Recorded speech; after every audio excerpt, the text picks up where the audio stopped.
মণিপুরি শাড়ি মূলত হ্যান্ডলুম শাড়ি।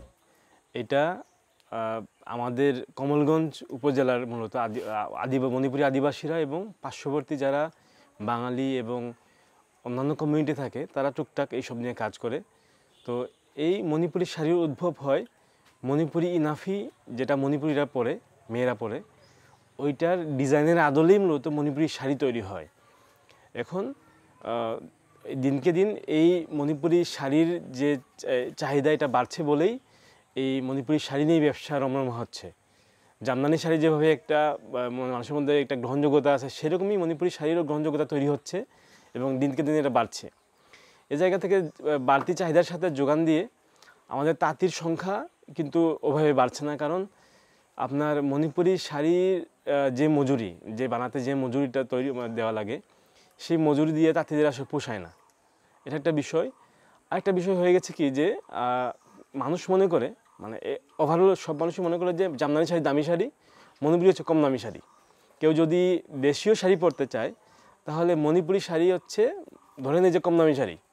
তো এই কারণে আমরা যতই ব্রেক করছি, আগের যে ডিজাইন ব্রেক করে নতুন ডিজাইন আনি, আমরা আরও ভালো কাজ করে, আরও বেশি কাজ করে শাড়ি করি, ওদের মধ্যে একটা ধাক্কা খায় যে মণিপুরি শাড়ি তো দামি শাড়ি কি হয়। মানে মণিপুরি শাড়ি আপনার 1 লাখ টাকা 2 লাখ টাকা শাড়িও করা যায়, যদি আপনার সেরকম অর্ডার পাই, করা যাবে। সুতা চেঞ্জ হবে, ডিজাইন চেঞ্জ হবে।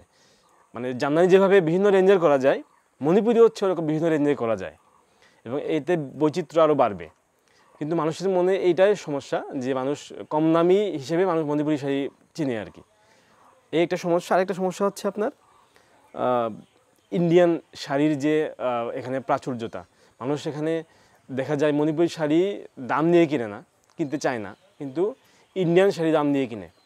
বাস্তবে আমি যখন একজন মণিপুরি কাপড়ের ব্যবসায়ী বা নিজেরা আমরা বানাই, এই জায়গা থেকে যখন দেখতে যাই, তখন দেখি যে ওই আমাদের কাপড়ের যে মান, যে পরিমাণ শ্রম এবং যে পরিমাণ কোয়ালিটি আমরা শাড়ি তৈরি করি, এর ধারে কাছেও কিন্তু ইন্ডিয়ান শাড়িগুলো যায় না। ওদের হচ্ছে টাইপ, ওইটা প্রচলনটা হয়ে গেছে, ওদের ট্রেন্ড হয়ে গেছে যে ইন্ডিয়ান শাড়ি পরবো, এইটাই শুধু। কিন্তু বাস্তবে শাড়িটা পরলে যেরকম সুন্দর লাগে, এই জায়গা থেকে মণিপুরি শাড়ি কিন্তু অনেক এগিয়ে, আগের থেকে অনেক এগিয়ে এখন। এবং ওইরকম কোয়ালিটিফুল শাড়ি হলে এটা অনেক সুন্দর লাগে মানুষকে পরলে। এই একটা বিষয়। আরেকটা বিষয় হচ্ছে অনেক মানুষই জানে না যে মণিপুরি পণ্য শুধু হ্যান্ডলুমই হয়, পাওয়ারলুমে কোনো মণিপুরি পণ্য হয় না। তো বাজারে ওই মণিপুরি নাম দিয়ে ভুয়া মণিপুরি পণ্য বিক্রি হয়। এই কারণে মণিপুরি রিয়েল মণিপুরি চিনতে মানুষের কষ্ট হয়। আমি চট্টগ্রামে আমাদের বন্ধুর বিয়েতে গেছিলাম, ও বন্ধুর মা আমাকে দেখাচ্ছিল মণিপুরি শাল আমার আছে, কিন্তু দেখি ওইটা হচ্ছে একটা শাল, মণিপুরি নাম দিয়ে এখান থেকে আসছিল, কিনে নিয়ে গেছে আর কি। তো এরকম করে আমিও ঢাকায় যখন বিভিন্ন সময় যাই, আমি দেখি যে মার্কেটগুলোতে মণিপুরি শাড়ি কী আছে দেখতে যাই। তো মণিপুরি একটা ডিজাইন ফলো করে ওরা একটা শাড়ি বানিয়ে ওটা মণিপুরি নাম দিয়ে বিক্রি করে। তো ওইটার দাম তো খুব কম হয়। ওই জায়গা থেকে মানুষ মনে করে মণিপুরি শাড়ির দাম তো খুব কম, আপনার এখানে দাম বেশি কেন, এই প্রশ্নের সম্মুখীন হতে হয় আর কি। তবে ডে বাই ডে ওই আপনার প্রযুক্তির সাথে সাথে আপনাদের এইসবে প্রচারণা হচ্ছে বলেই মানুষ জানতে পারছে, কিন্তু আম পাবলিক এসবে খুব একটা জানে না। আরেকটা বিষয় হচ্ছে মণিপুরি শাড়ি কিন্তু মণিপুরিরা পরে না। মণিপুরিরা প্রথমেই বললাম যেটা, মণিপুরি ইনাফি পরে, মণিপুরি মেয়েরা। আর মণিপুরি শাড়ি শুধু বাঙালিদের জন্যই করা। তো অনেকে যখন এদিকে আসে, ঘুরতে আসে, আপনারা এই শাড়ি পরেন না, আমরা তো দেখলাম না আপনি শাড়ি পরেন আপনারা কেউ। তো আমরা দেখি যে আমাদের মণিপুরি শাড়ি বদলে ইনাফি পরি, এটা আমরা ব্রিফ করতে হয় আর কি। মণিপুরি ইনাফি হচ্ছে মণিপুরি মেয়েদের ফানেকের একটা অংশ। মণিপুরি মেয়েরা যে 3 পিস পরে, ব্লাউজ, নিচের একটা থামির মতো একটা কাপড়, ওটাকে বলি লাহিং আর চাকসাবি, এই 2 রকম কাপড় পরা যায়। আর উপরে হচ্ছে যে মাঝখানে যেটা পেঁচিয়ে, উন্নার মতো পেঁচিয়ে পরে, ওটাকে বলে ইনাফি। ওই ইনাফির আদলেই মূলত মণিপুরি শাড়ি তৈরি হয়। ইনাফিতে যে পাড়ের ডিজাইনটা থাকে, মোটিভ থাকে, এইটার আদলেই মণিপুরি শাড়ি তৈরি হয়। মণিপুরি শাড়ি বা ইনাফিতে যে মোটিভগুলো থাকে পাড়ের দিকে, এটাকে বলে ময়রাং। ওই ময়রাংয়ের মধ্যে ভিন্ন রকমের ডিজাইন থাকে। একটা হচ্ছে মন্দিরের মতো, যেটাকে বলি ময়রাং বলি। আরেকটা হচ্ছে খাঁজ কাটার মতো থাকে, ওইটা হচ্ছে কেওয়া। আরেক ডিজাইন হচ্ছে তাজমহলের মতো, ওইটাকে বলি তাজমহল। এই 3 ধরনের মূলত মোটিভ হয় এবং এই 3টা মিশিয়েও করা যায়।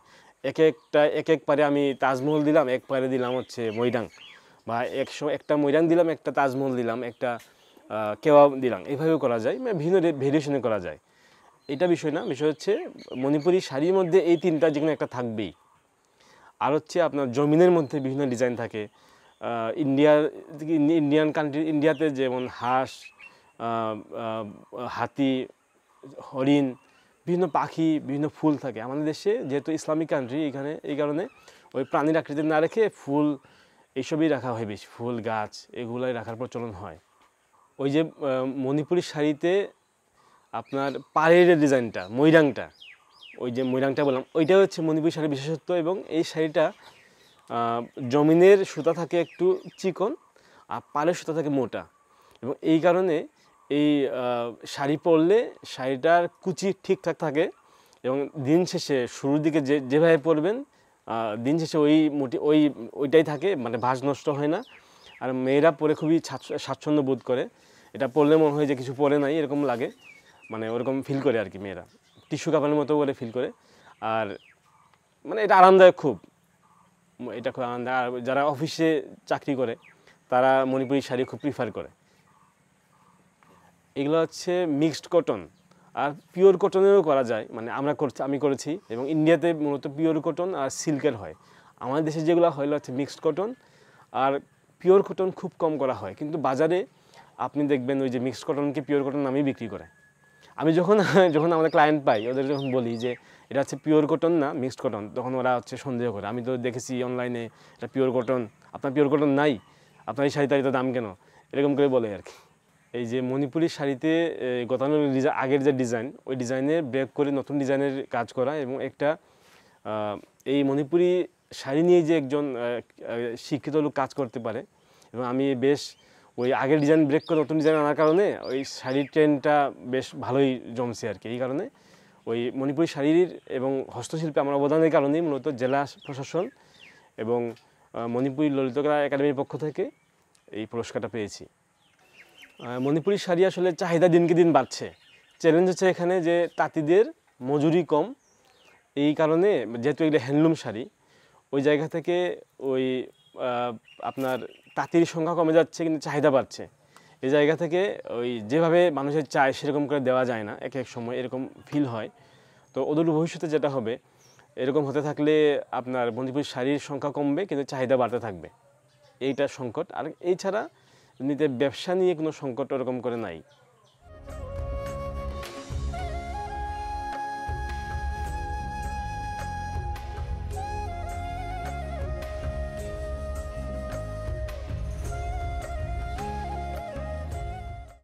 আমি 20-25 বছর যাবত আমি তাঁতের কাজ করি। তা মায়ের কাছ থেকে শেখা আমার। মায়ের যে কাজ করতো তার দেখি দেখি আমি শিখছি। এখন যে তাঁতের তো কাজ করে তখন পুষাই না, বাজারঘাট তখন চলে না, তো এই যে কাজে পুষাই না। এখন আমি ছোটোকাল থেকে তাঁতের কাজ করি, মায়ের কাছ থেকে শিখছি। আমরা সপ্তাহ বাড়িতে তাঁতের কাজ করতাম। জিনিসের দাম তো অনেক বেড়ে গেছে, এখন তাঁত যে মজুরি কম, তাই চলে না। ছেলেমেয়েরা বাড়িতে লেখাপড়া আছে, চলে না।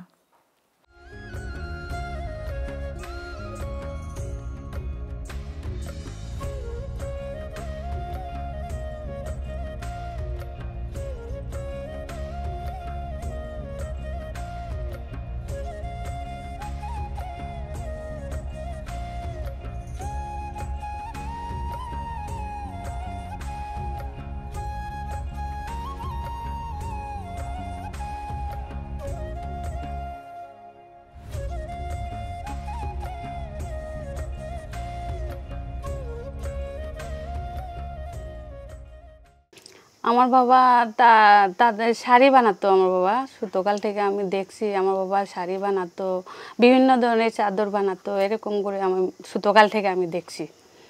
অনেক সুতাগুলা আগে যেরকম ছিল এখন এরকম নাই। না না না, এখন না, এখন ভালো কোয়ালিটি বার হয়েছে, কিন্তু আর সুতা একটু দাম বেশি। আমাদের কিনতে হলে অনেক দাম দিয়ে কিনা লাগে। নতুন যুগ হয়ে গেছে, আগে তো এরকম ছিল না। এখন তো আধুনিক, সবগুলো আধুনিক হয়ে গেছে। ছোটবেলায় যেটা দেখছি এখন তো সেগুলো দেখা হয় না। এখন তো নতুন ডিজাইনের সব কিছু পাওয়া যায়। এখনকারগুলো ভালো দেখা যায়, ডিজাইন যেরকম হবে এরকম তো দাম বেশি হবে, তাই না? এখন ডিজাইন কম থাকলে তো কম রেট হবে, আর ডিজাইন বেশি থাকলে ডিজাইনের মানে দামটাও বেশি থাকবে।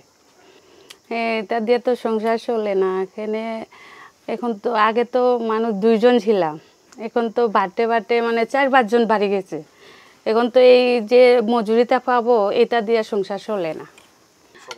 সুতার দামও বাড়ি গেছে, সব দাম বাড়ি গেছে, সবজির দামও বাড়ছে, কিন্তু মজুরির দামটা বাড়ে নাই।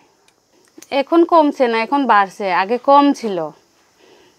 আগে আমার বাবা এটা মানে তাঁতগুলা শিখাতো, অনেকজন আসতো, মুসলিম, খাই বাঙ্গাল আর বিষ্ণু মণিপুরি, এগুলা সবাই আসতো। মানে আমাদের বাড়ির তাঁত কয়েকটা ছিল, একটা মানে আমার বাবা শিখাতো, আমার মা শিখাতো, আমার বড় বোন শিখাতো। আর আমি তো পাশে পাশে থাকতাম, আমি ছোটো ছিলাম, পাশে পাশে থাকতাম, এগুলো সব দেখছি। কিন্তু এখন আমার বাবার কাছ থেকে সবগুলা শিখছে, এখন তারা নিজেই তাঁত বইয়া মানে তারাই কারিগর হয়ে গেছে। মণিপুরি শাড়িগুলা মানে এগুলা মানে যাই না, এরকম পার্থক্যতা মানে বলতেও পারবো না। কেনে আমি ছোটকাল থেকে জানি মণিপুরি শাড়িগুলা মানে দাম বেশি, এরকম শুনছি। এখন মানে বর্তমানে এখন আমি বুঝতে পারি না, এটা জানি না। আগেকার শাড়িগুলার মধ্যে মানে ইন্ডিয়া থেকে যে শাড়িগুলো আসতো এগুলো মানে কোয়ালিটি ভালো ছিল, আর ডিজাইনও ভালো, আর মানে সুতাগুলোও ভালো ছিল। এইটাই এরকম এর লাগে এইটা মানে দাম বেশি ছিল। মণিপুর থেকে আসলেই দাম বেশি হলো। ঢাকা বৈশাখী মেলা ছিল না, ওখানে আমরা স্টল দিতাম। আমার বাবা ছিল ওই সময় ঢাকা থেকে, বৈশাখী মেলা থেকে মানে আসতো, আমাদের যে চিঠি আসতো, এখানে গিয়ে আমরা অনেক ধরনের বিভিন্ন চাদর, এই মানে বিভিন্ন ধরনের কাপড় এটা বানায়ও দেখাতাম যে বৈশাখী মেলা দিয়ে। আমার বাবা গিয়ে দেখে, তো আমরা তো ছোটো ছিলাম, আমরা গেছি না, আমার বড় বোন গেছে।